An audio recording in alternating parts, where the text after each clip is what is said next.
We're going to begin our service today. We are here to mourn the loss of dear family member and friend, Renee Todres.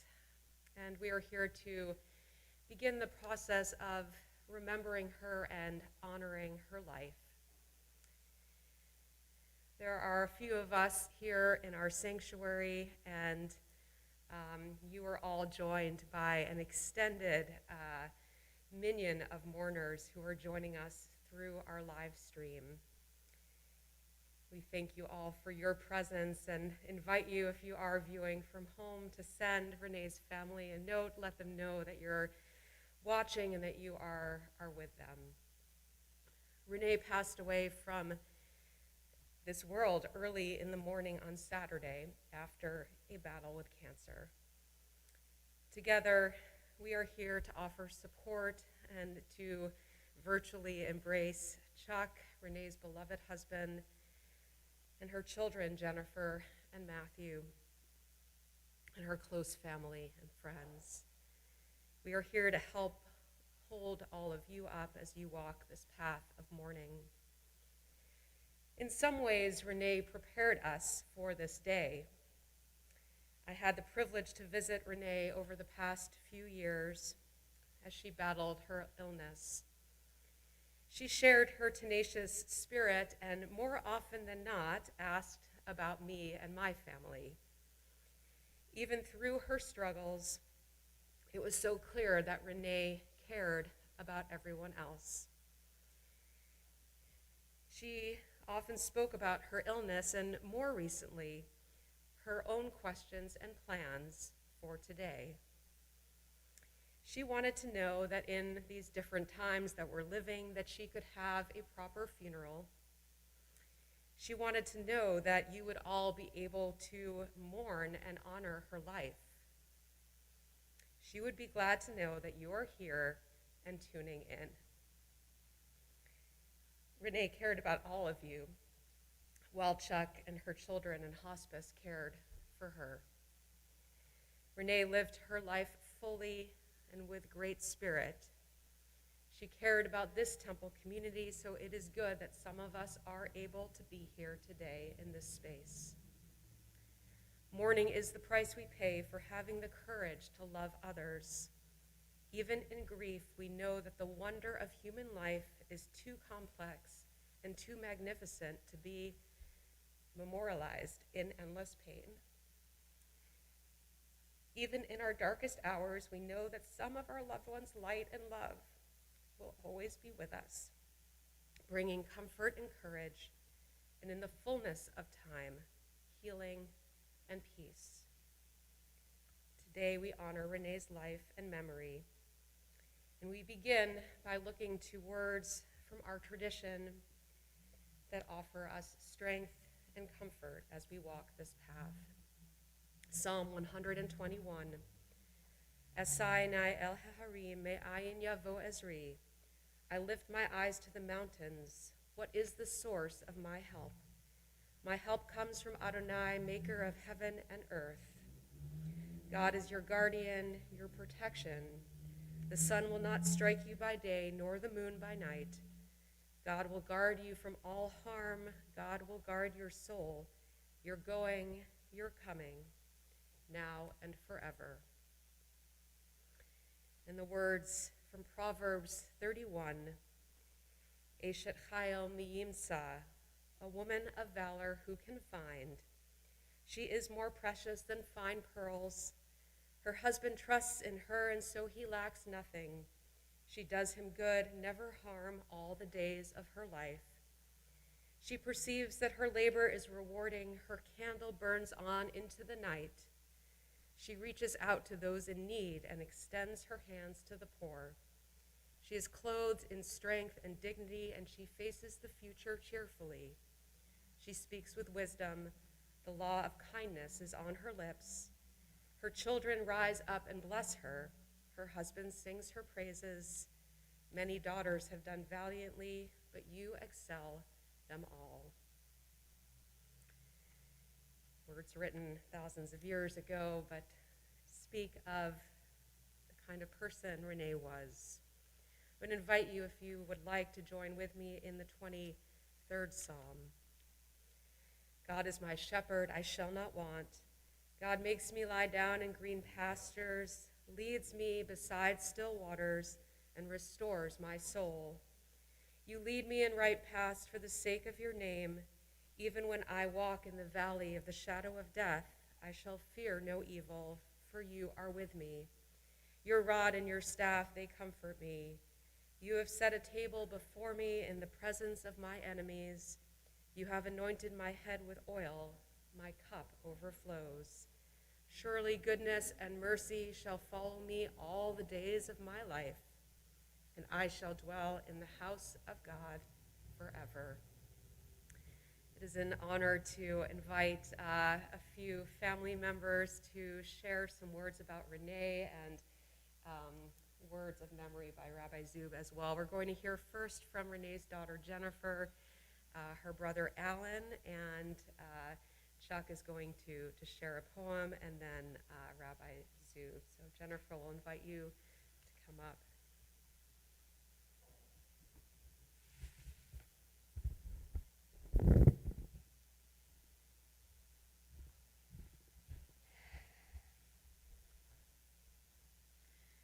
I'm going to take my mask off because I don't think I can speak with it.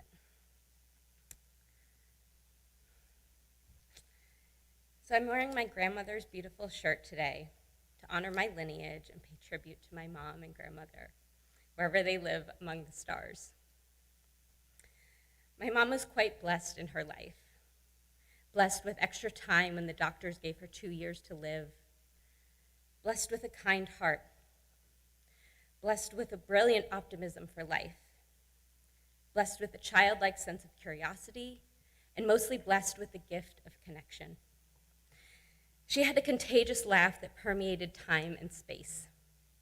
Wherever we went, I was always enamored by my mom's vibrant energy and how she could talk to everyone and anyone. One of her most common phrases was, "Jen, let me introduce you to my new friend."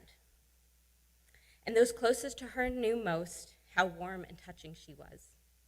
Yes, she did make friends wherever she went, but nearest to her heart were those relationships that were nurtured and cultivated over time.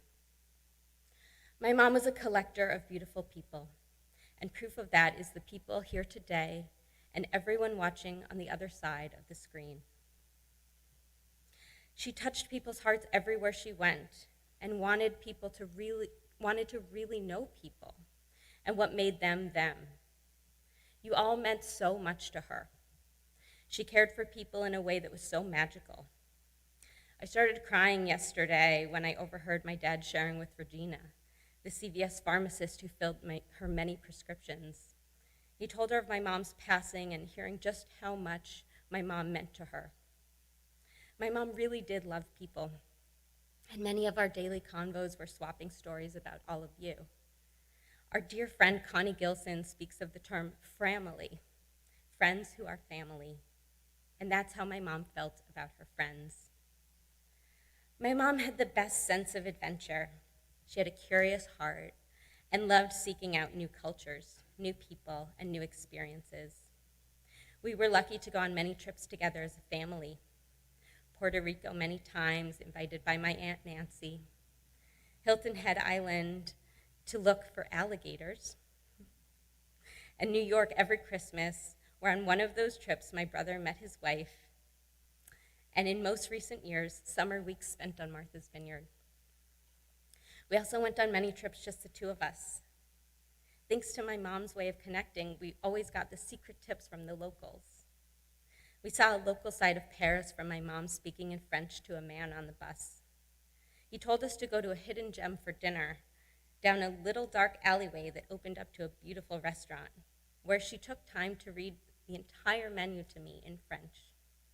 We also went to California and drove the Pacific Coast Highway from San Fran to LA, where I made her drive the entire time. And we stopped to catch a glimpse of a family of elephant seals, after which I called her Ellie, and she called me Pup. These are just a few of the endless moments she created. Many of you knew that during this time of COVID, I have been grateful to have spent 5 months here in Westwood with my parents. What you might not know is that I had just chosen to leave my career in advertising, and as a transition to the next chapter, was going on a solo, 3-month, heart-led adventure to the other side of the world. I was on my way to New Zealand when borders closed, and I turned around to land in Boston. What a blessing it was that the heart-led adventure led me right back home. I'm so blessed for the time here these past few months with my mom and dad, but mom. We had so much quality time together. We'd plan what's for dinner, talk about dinner, think more about dinner, shop for dinner, cooked dinner, and then ate dinner as a family. I kid, but really she would ask me before noon every day what I was making for dinner. We did other things too besides dinner, including watching movies, making up songs, and long talks. But our favorite part of our time together was our daily drives to nowhere. My dad would ask, "Where are you two going?" And we'd smile and say, "Oh, we have no idea. That's the whole fun of it." We played a game called Left Turn, Right Turn, and either of us could call out to turn at any moment. We found ourselves in beautiful flower gardens, the shores of Hull, the nature reserves of Huckington, the seaside mansions of Cohasset, and seeking out the homes of the witches of Salem. We would craft up stories and visions of what people's lives must be like who live there now and long ago. And we imagined knocking on their doors to invite ourselves in for a cup of tea. We even came up with a story that we were real estate agents in case anyone stopped us as we were going super, super slow down the oh-so-private roads. My mom loved our whole family. She loved my dad very much, and it was sweet to see them take care of each other. I'm so grateful for my dad and the love and devotion he brought to their relationship. He was a wonderful caregiver, and saying he was on top of her medical care is a grand understatement. He was deeply committed to doing everything possible he could for my mom. I know she was grateful for his love and guidance day in and day out. My mom loved her family, and it lit her up to spend time with my brother Matt and his wife Arlene, who she loved as her own daughter. She loved Arlene's mom Nina and Arlene's brother Dennis, and she got to be a grandmother to their 2 children, Jack and James, 2 adorable little love bugs. She would sing songs to them, and no matter what toy they were playing with or chewing on, they would stop in their tracks and look up and listen to her serenade them. My mom loved her brother Alan and sister-in-law Susie so much. She would go home from a connected dinner with them, just sharing how wonderful they are. And my mom loved me too, and the feeling was mutual. She always made time for me. I was her daughter, and yet we were also best friends. We laughed together constantly, made up songs on the regular, and shared a deep love of life. She taught me how to cherish people and take pride in connections. She taught me how to seek out adventures in every turn, and she modeled what true compassion looked and feels like. We were and are deeply connected in many ways, and I'm going to miss her dearly. To close, I'll share a poem that I wrote for my mom a few weeks ago. How do I say goodbye? Do I whisper it softly? Do I show it in a tear? Do I let the absence of words turn minutes into hours, into another endless lifetime? Do I ask the angels to say it for me? Do I hold my heart and hold hers and just say thank you? Thank you for choosing me as your daughter. Thank you for choosing to be my mom. Thank you for carrying me. Thank you for holding me. Thank you for saying sorry. Thank you for opening the door to conversation and for being willing to hear the hard. Thank you for teaching me how to drive in the snow, the rain, and the sunshine. Thank you for showing and teaching me love and laughter. Thank you for showing me feminine fierceness.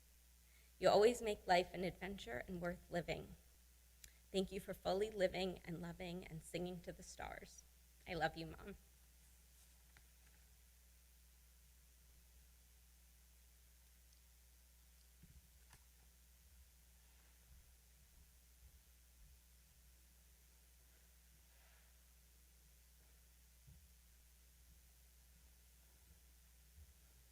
That was beautiful, Jennifer.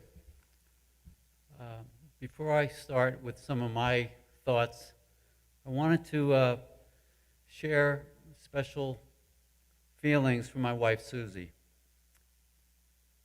Quote, I've known Renee since I was 20 years old. When I reflect back on her life, I have always admired how she was able to influence people in such an endearing and empowering way. She wasn't combative or controversial, but rather was able to persuade whomever she was speaking to in a way that led to that person coming around to give her what she was seeking or asking. The respect that she has gained from so many is just one example of her charm and devotion that filled the hearts of those whom have known her over the years. Her footprints will forever be on my heart. I love you, Renee, and will miss you so very much. Love, Susie. When I think of my sister, it's one of an extremely special person in my life that, as you've already heard, was totally committed to her family, established cherished lifetime bonds with friends from this community and from all parts of the world. Additionally, unfortunately, I've come to see her as both a cancer patient, but also, and most importantly, a cancer warrior. The fight that she and Chuck waged with the help of Dana Farber under the beautiful care and diligent care of Dr. Alexi Wright was one I admired and greatly respected, because many times she could have easily resigned herself to a shorter lifespan, but her determination, incredible fighting spirit said otherwise. This, of course, was greatly impacted by the love and attention always provided by Chuck, who was the ultimate caregiver and provider. I have many memories of our lives together, as she was instrumental in establishing Susie and I in the greater Cambridge, Boston area by first allowing me to crash, first at her apartments in the 70s in Cambridge, of course overstaying my time, and then later in life at her Westwood home when really Matthew was just a young baby. I stayed there for several months until Susie and I were situated in Millis. You know, I always wanted to live near my big sister. Earlier as a teenager, growing up in the Woodstock 60s generation, Renee and I enjoyed listening to music together and, of course, taking in all the activities of that era. But there was one special experience I'd like to share with you that stands out. I attended the 3-day Woodstock Festival with one of my best friends, Mark Schaefer. But sadly, with almost 600,000 people in attendance, literally no control over crowds, things going crazy, it was my most unfortunate luck to have my car stolen, I thought, out of the spot I had parked on the side of the road.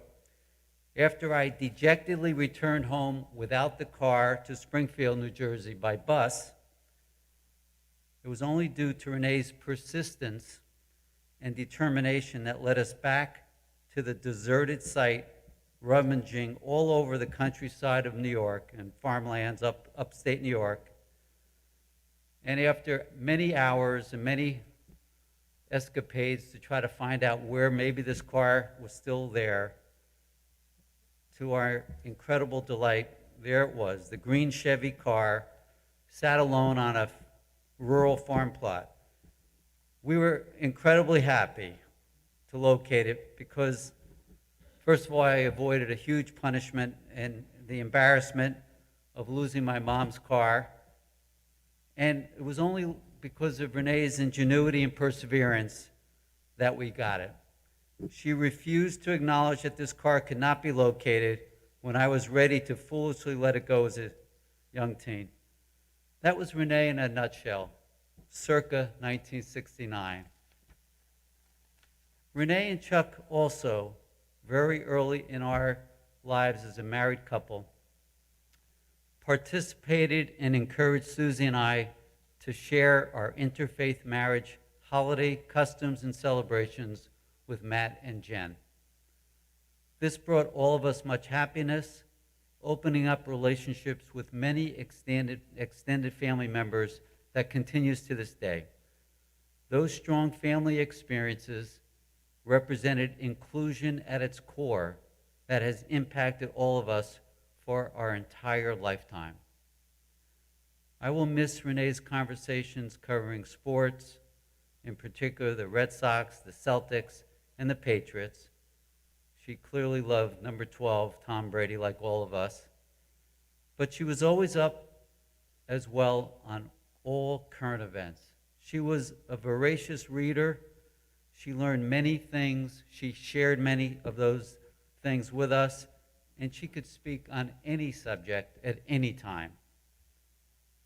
There is a huge hole in my life and heart with Renee's passing. We know you are finally at peace after fighting the good fight. But you will never be forgotten, Renee, by the people you have touched along the way. God bless you, sister. I will always love you.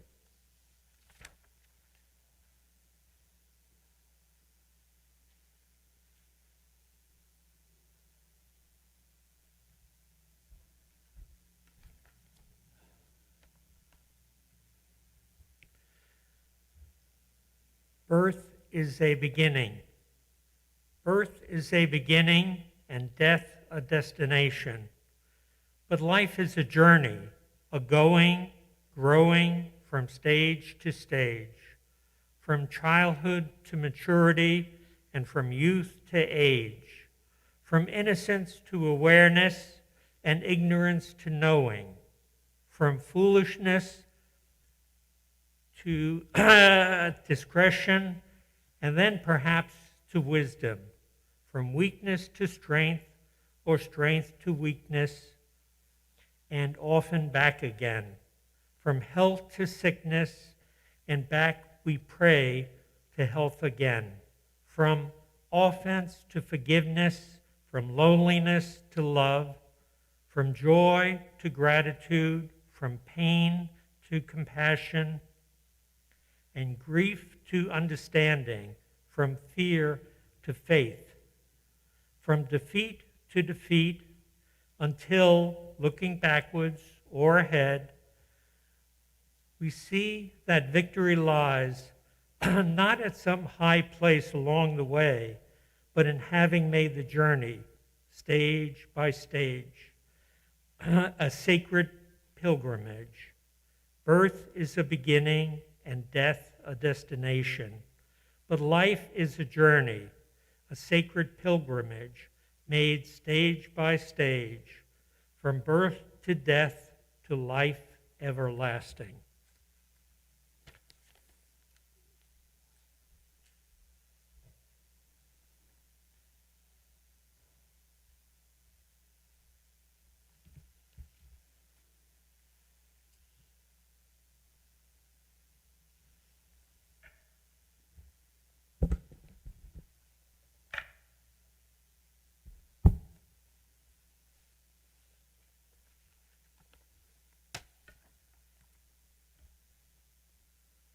My favorite heroine in the Bible is Ruth. She is a model of courage and compassion.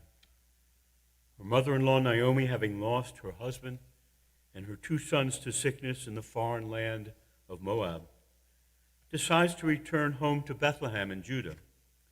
She tells her 2 daughters-in-law, Ruth and Orpah, to remain in their home country of Moab, for she is too old to give birth to levirate sons who could grow up to marry them.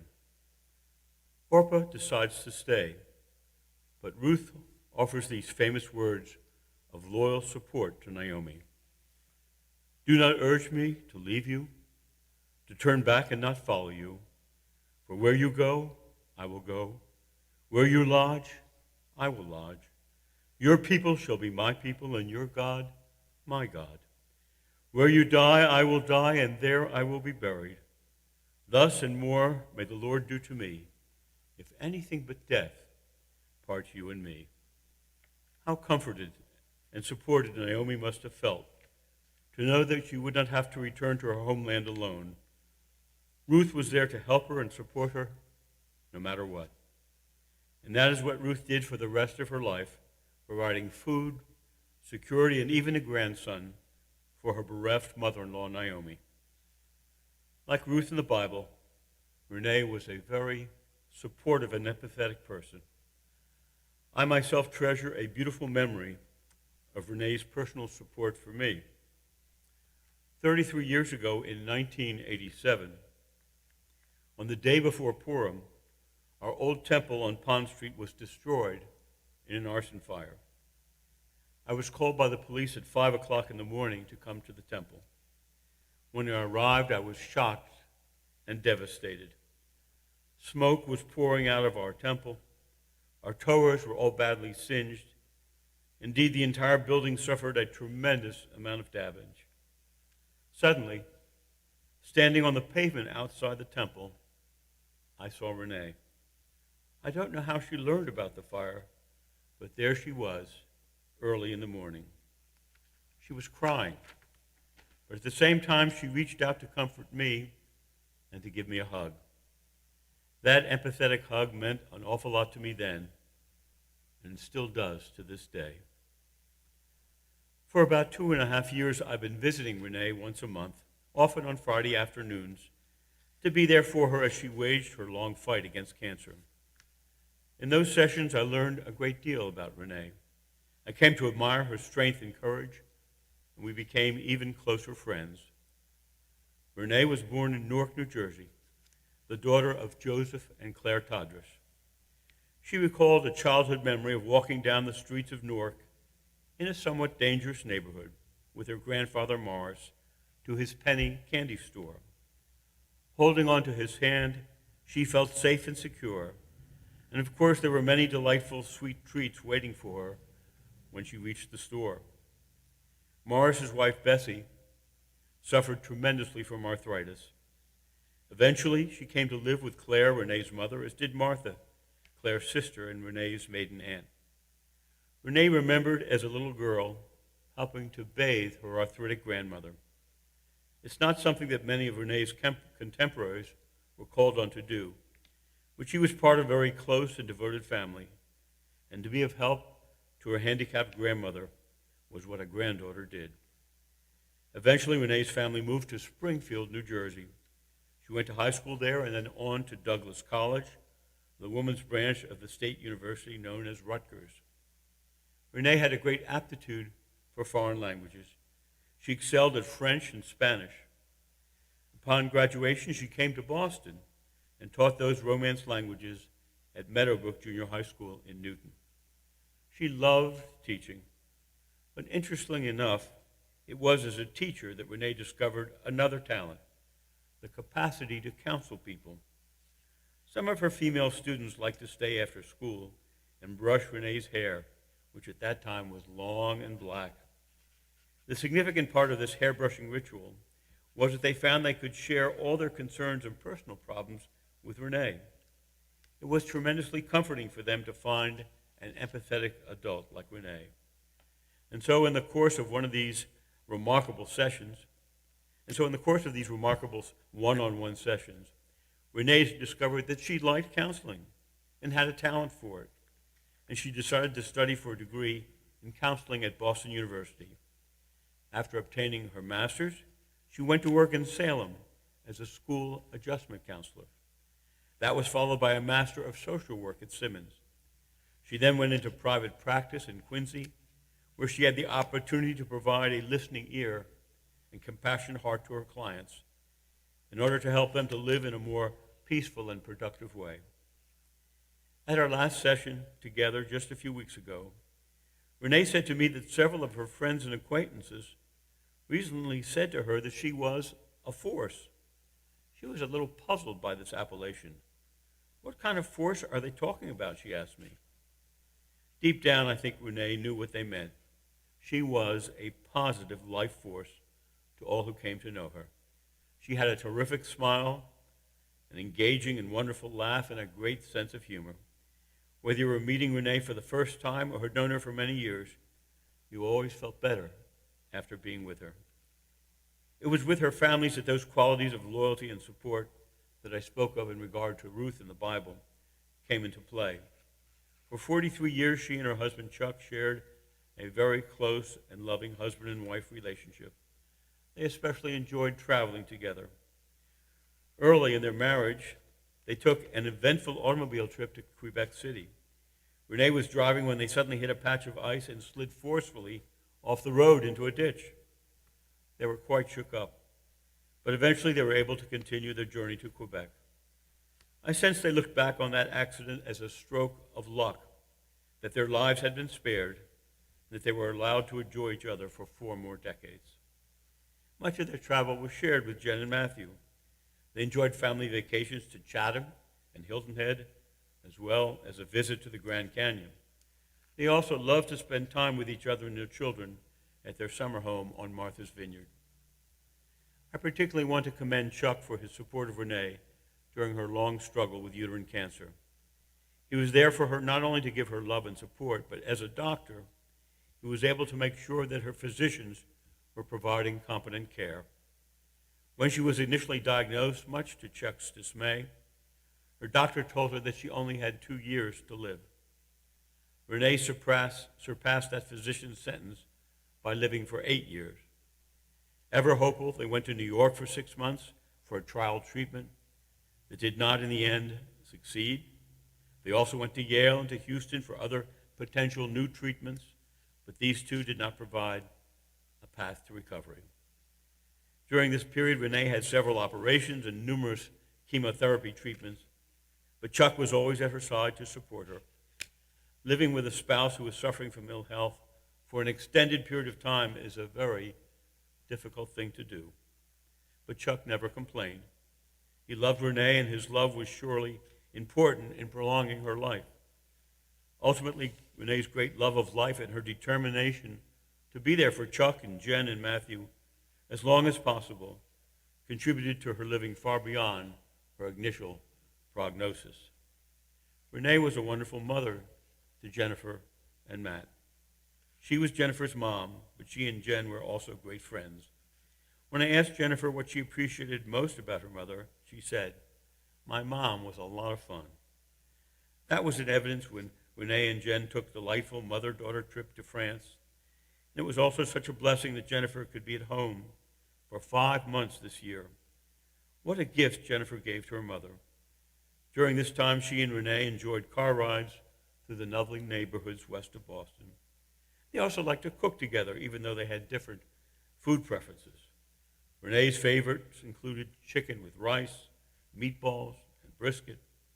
Jennifer leaned toward more gourmet items such as risotto and uniquely flavored muffins. Renee was also a creative person who appreciated the arts. She and Jennifer in years past went to the MFA and the Gardner for lovely mother and daughter outings. I also recall that Renee was participating in a creative writing group.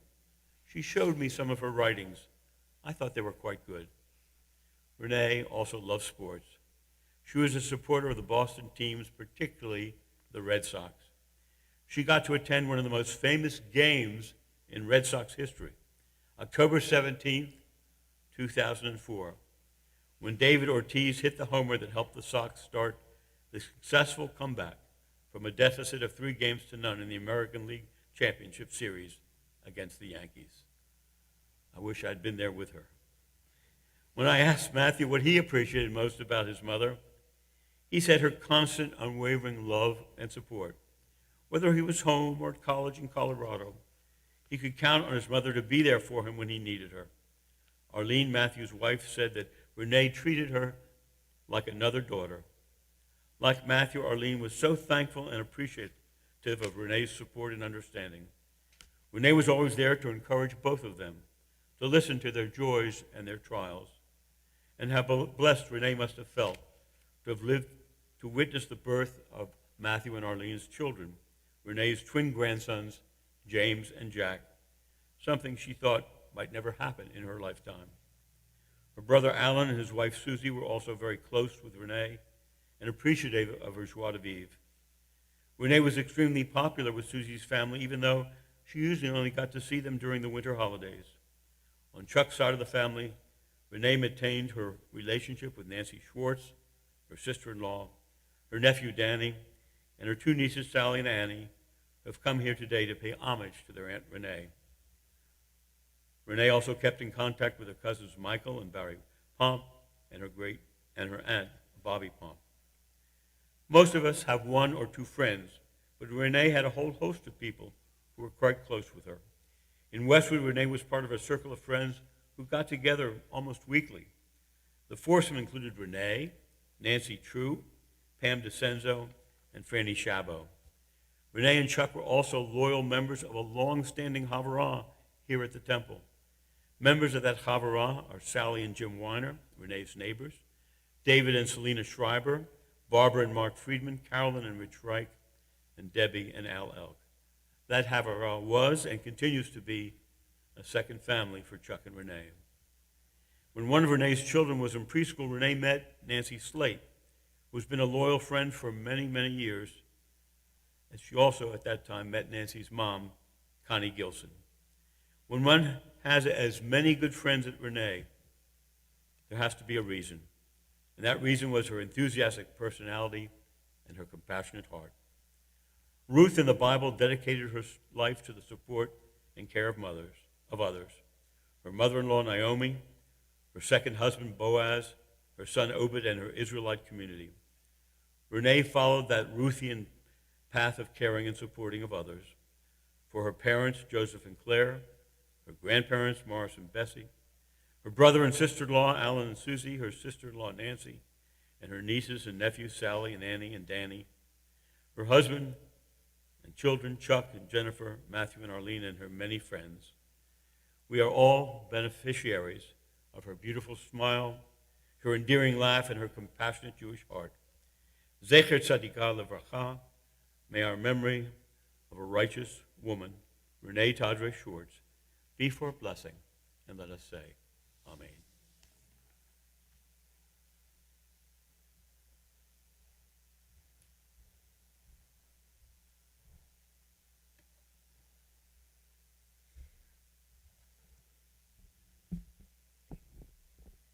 When I first started visiting Renee on that first visit, and as she was thinking about this inevitable day, one thing she made clear was that Rabbi Zub was going to deliver her eulogy.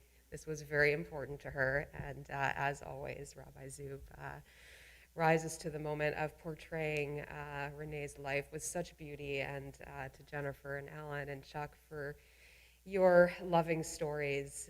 We thank you as well. I hope that you can all take comfort in these memories. I also do bring condolences from Cantor Emerita Louise Treitman. She wished she could be here to offer her voice and song. Our tradition teaches that love is stronger than death. Renee's spirit and love were so strong even when her body was no longer. You can still feel her love and spirit with you in the days ahead. Her legacy and life live on in all of you. This is what we will hold on to. In a moment, I'm going to offer the El Malayracha prayer. This prayer asks that Renee's soul will rest in peace. Following this prayer, I'm going to invite those who are here with us in person. We are going to make our way to Sharon Memorial Cemetery for burial. Temple Beth David is asking that we not gather inside following our service, but that we make our way to our cars. The restrooms are open, and we just ask one person at a time as we are abiding by COVID guidelines these days.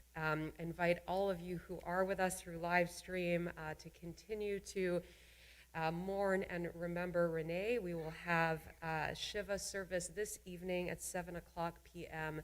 through Zoom. You can register for that, and you'll receive the link to to join.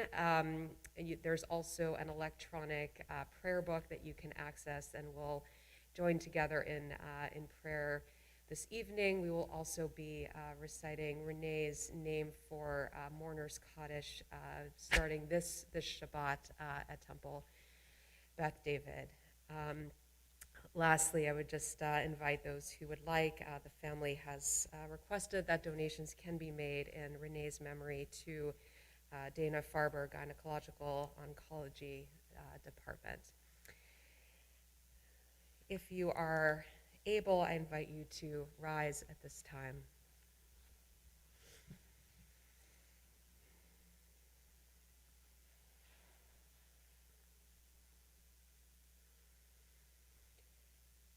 El Malayracha shochen bamromim, hamsei menucha nechona, tachat kanfei hashchina, im kedoshim u'taurim kezohar harakia mazhirim. Et nishmat Ruchala bat Yosef v'Chava shehalcha le'olama. Bal harachamim yastireha beseter kenafav le'olamim. V'yitzror b'yitzror hachayim et nishmata. Adonai hu nachalata. V'tanuach b'shalom al mishkava v'nomar Amen. Compassionate God, eternal Spirit of the universe, grant perfect rest in your sheltering presence to Renee Todres, who has entered eternity. O God of mercy, let her find refuge in the shadow of your wings, and let her soul be bound up in the bond of everlasting life. God is her inheritance. May she rest in peace. And let us all say, Amen.